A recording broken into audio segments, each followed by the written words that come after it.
रक्षा मंत्री राजनाथ सिंह, मेजबानी की जाएगी उनकी तरफ से।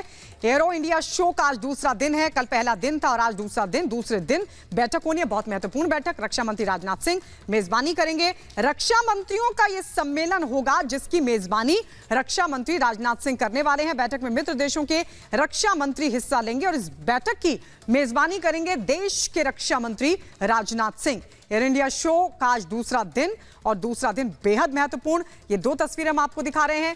पहली तस्वीर आप देख रहे हैं, देखिए किस तरीके से शक्तिशाली उड़ान, देश की जो वायुसेना की ताकत है वो दुनिया देख रही है। तो वहीं दूसरी तस्वीर आज की है। आज की बहुत महत्वपूर्ण बैठक होने वाली है और आपको बता दें इस बैठक की जो मेजबानी है वो देश के रक्षा मंत्री राजनाथ सिंह करेंगे। बेंगलुरु में एरो इंडिया शो 2023 की बेहद धमाकेदार शुरुआत हुई। कल पहला दिन था और आज दूसरा दिन है। आपको बता दें प्रधानमंत्री नरेंद्र मोदी खुद इस शो के गवाह बने कल, और शो के पहले दिन भारतीय लड़ाकू विमानों ने आसमान में एक से बढ़कर एक करतब दिखाते हुए वो दिखाई दिए। वायु वीरों की इस ताकत को देखकर हर हिंदुस्तानी का जो सीना था वो गर्व से चौड़ा हो गया। एयर इंडिया शो में राफाल का दम दिखाई दिया तो सुखोई की गर्जना भी साफ तौर पर सुनाई दी। तेजस और प्रचंड का पराक्रम भी देखने को मिला। आइए इस रिपोर्ट के जरिए आपको दिखाते हैं कि पहले दिन किस तरीके से वायुसेना की ताकत आसमान में दुनिया ने देखी। देखिए रिपोर्ट।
पावर शो का मकसद दुनिया को बताना है भारत अब डिफेंस सेक्टर में आत्मनिर्भर हो चुका है।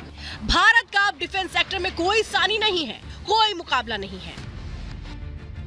5 दिन चलने वाले एरो इंडिया 2023 का फोकस दुनिया के सामने स्वदेशी टेक्नोलॉजी का प्रदर्शन, डिफेंस सेक्टर में आत्मनिर्भरता पर जोर, defence space, future technology, UAV sector में ग्रोथ, विदेशी कंपनियों के साथ पार्टनरशिप है। एरो इंडिया 2023 में 80 से ज्यादा देश हिस्सा ले रहे हैं। करीब 30 देशों के मंत्री और देश विदेश की कंपनियों के 65 सीईओ भी एरो इंडिया 2023 में शामिल हैं। इस प्रोग्राम में करीब 100 विदेशी और 700 भारतीय कंपनियां सहित 800 से ज्यादा डिफेंस कंपनियां हिस्सा ले रही हैं।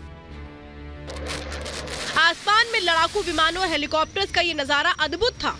नीले आसमान में जब जब ये लड़ाकू विमान कोई करतब दिखाते हैं तो लोगों की धड़कन बढ़ने लगती है।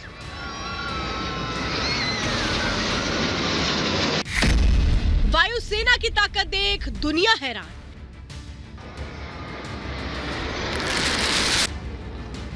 यह आत्मनिर्भर भारत की तस्वीर है, उसके हौसले और ताकत की तस्वीर है, जहां भारत के लड़ाकू विमानों ने खुले आसमान में त्रिशूल फॉर्मेशन कर सबको हैरान कर दिया और ऐसा एक बार नहीं बार बार हुआ। This formation displays the might of the Indian Air Force like a Trishul of Lord Shiva, the destroyer. At 900 kmph. आज पूरी दुनिया हिंदुस्तान के दमखम का लोहा मान रही है।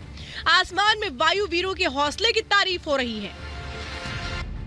C-17 Globemaster is a massive long-haul aircraft. दुनिया ने एरो शो में ग्लोब मास्टर का दम देखा। The C-17 Globemaster with the Hawks of Suryakiran Aerobatic Team. Ladies and gentlemen. तो रफाल की ताकत भी लोगों ने महसूस की। रफाल जब बेंगलुरु के आसमान में चिंगाड़ा तो वहाँ मौजूद लोग हैरान रह गए। लोगों की इस लड़ाकू विमान से नजरें हट नहीं पाई। रफाल 36,000 फीट से लेकर 50,000 फीट तक उड़ान भरने में सक्षम है। इतना ही नहीं, ये 1 मिनट में 50,000 फीट पर पहुंच जाता है। ये 3700 किलोमीटर की रेंज कवर कर सकता है। इसकी रफ्तार 2222 किलोमीटर प्रति घंटे है।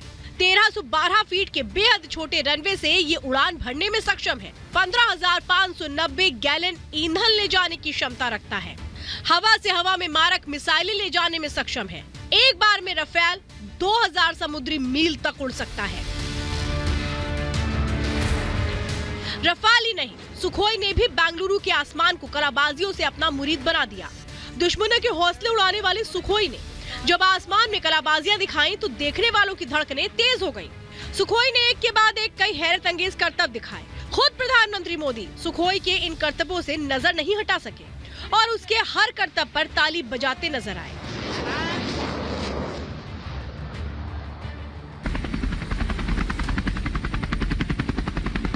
बेंगलुरु में चल रहे रोमांचक पलों को देखने और कैमरे में कैद करने के लिए हजारों लोग मौजूद रहे, जो वायु वीरों के एक करतब पर न सिर्फ अचंभित हुए बल्कि नए भारत के सामर्थ्य के साक्षी भी बने।